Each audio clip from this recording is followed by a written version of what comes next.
Assalamualaikum warahmatullahi wabarakatuh. Perkenalkan, nama saya Rahayu Oktavia dari kelas 9F. Kali ini saya akan membacakan cerita tentang kota tanpa buku.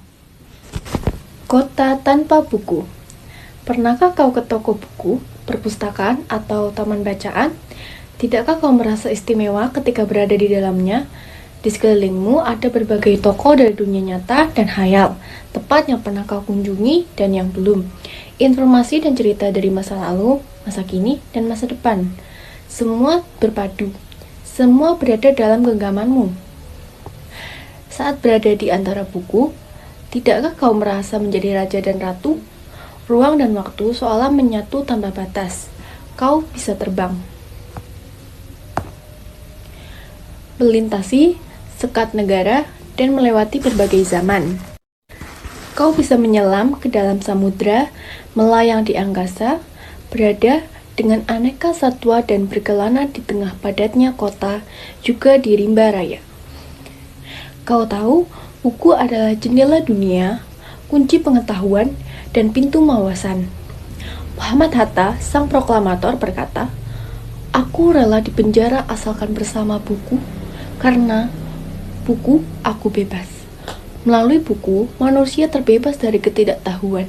Tempat-tempat yang dipenuhi buku adalah harapan berkembangnya pengetahuan dan wawasan.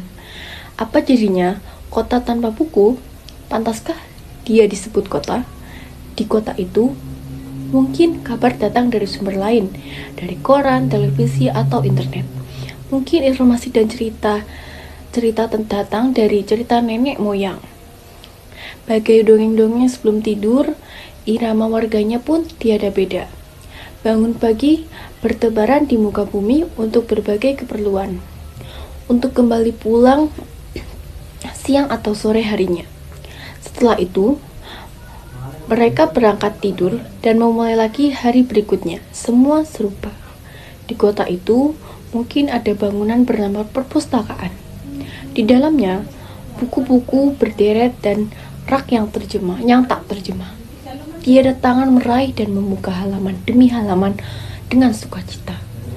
Mungkin juga ada tumpukan buku di sudut-sudut sekolah yang sepi dan berdebu. Jarang dikunjungi dan jarang dibaca. Buku-buku di sana terengok tanpa nyawa. Bagaimana dengan kotamu? Mungkin kau tinggal di tengah kota yang megah, atau di gang sempit, di desa terpencil, di sisir pesisir, atau kaki gunung. Apakah ada perpustakaan, taman bacaan, atau buku di dekat rumahmu?